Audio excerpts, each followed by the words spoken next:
Hi there, Vegas Nation. Cassie Soto and Adam Hill here in the Las Vegas Review-Journal studios after a Raiders 34-30 win over the Carolina Panthers, the first win in Las Vegas Raiders history. Adam, what did you think of the guys? Yeah, I mean, without preseason, we know it's going to be a little bit sloppy, and I think you saw that quite a bit. I think there was a couple of miscommunications in the secondary, a couple of blown coverages, some missed tackles, but that went on both sides. We said there was one key to this game: win. And that's always the key, but you know, there's different things you could look for. I think today the key was, hey, crazy offseason. Nobody knew what to expect out of Carolina. New offense, new defense, new coach, new quarterback, all those things. The Raiders figured out a way to win. There's a lot to work on, but I think one of the good things you look at is coming out of a game like this, there's lessons to learn either way. You'd rather be on the winning side, and that's really all that matters to the Raiders. Exactly. Well, you mentioned no preseason, so we weren't sure what was going to happen, but it looks like Josh Jacobs did not miss a beat. He picked up right where he left off, scoring 3 touchdowns. In fact, he scored the first ever touchdown for the Las Vegas Raiders, a big game for the running back. Yeah, 3 touchdowns for Jacobs, and I think more importantly, what did they talk about all offseason? Getting Josh Jacobs involved in the passing game. They were able to do that today. So 93 yards on the ground and the 3 touchdowns, but I think just as important, if not more so, the fact that he was able to get involved, make some catches, get downfield. He is a playmaker. They want to put the ball in his hand as much as possible. You see what Christian McCaffrey can do, and they were able to limit him a little bit, but they want to use Jacobs that same way. Get the ball in the hands of your best players as much as possible, and they were able to do that today in the passing game too. Right. Well, how about rookie Henry Ruggs? He kind of gave Raider Nation, I think, a heart attack there. Yeah. He limped off the field right before halftime, but he came back in, toughed it out. Head coach John Gruden mentioned it. You know, we're hoping that he's okay. What do we know about that? What did you see from him that you liked and are hoping that he can come back healthy? Yeah, so we saw right away they took a deep shot to him, and then another deep shot in the first quarter gets them down inside the 5-yard line, where they were able to capitalize on that. That was a big thing, converting in goal-to-go situations. They did that, but they got Henry Ruggs involved. We saw the speed. When he gets deep, he's trouble for anybody, and he was able to do that. But then they also ran a couple of reverses for him. They got the ball in his hands, a couple of underneath passes, see if he can do something, make those into big plays. 3-yard pass turns into 30. Wasn't able to quite break anything, but I think you saw how involved he could get. And as you mentioned, he goes down with an injury, comes out. He's able to come back in the game, but really not as effective, nowhere close to as effective as he was early in the game. John Gruden said they're hopeful.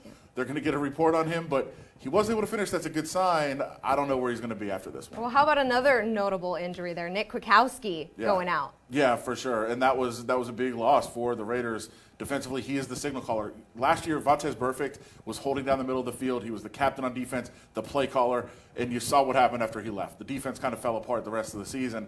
Kwiatkowski's that guy this year. He goes out. They find a way, and they make the big defensive play late in the game without him, but that is a guy that they really can't afford to lose. And then on the offensive side of the ball, not only does Trent Brown go down on the first drive, Sam Young steps in. He had a great camp.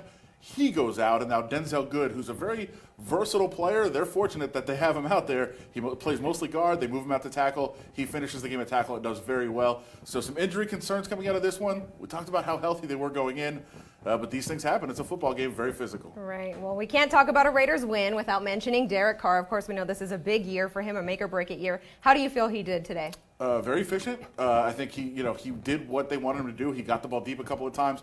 He showed, a lot of criticism for throwing the ball underneath a lot, and you saw a little bit of that. But, on the touchdown to Aguilar down the field, they had a crossing route short open underneath. They didn't go to that. They went deep for Aguilar, and he certainly took some deep shots to Ruggs as well. And then, the one thing we talk about Derek Carr, no matter what you want to say about him, he does find a way to come back in the fourth quarter. The most comebacks in the fourth quarter over the last several years in the NFL. Add another one to that total. I think he's up to 19 now, which is a very impressive number for Derek Carr. There you go. Well, that 19 number there kind of lingering because I think they averaged only 19 points last season. So this is a better 19 here. There you go. And 31 was their high last year in points. 34 week 1. So a good start. Now, listen, Carolina is awful defensively, so it's only going to get tougher from here. But those are the things. You want to strive for that. You want to set standards. The Raiders set a standard for their offense this week. Well, let's talk about the Raiders' defense now. A bit of a roller coaster right there. We were hearing as we were setting up here, they had Jonathan Abram on the media press conference. He said they were discombobulated. It was sloppy, but they came up huge in the last few minutes there for the Raiders,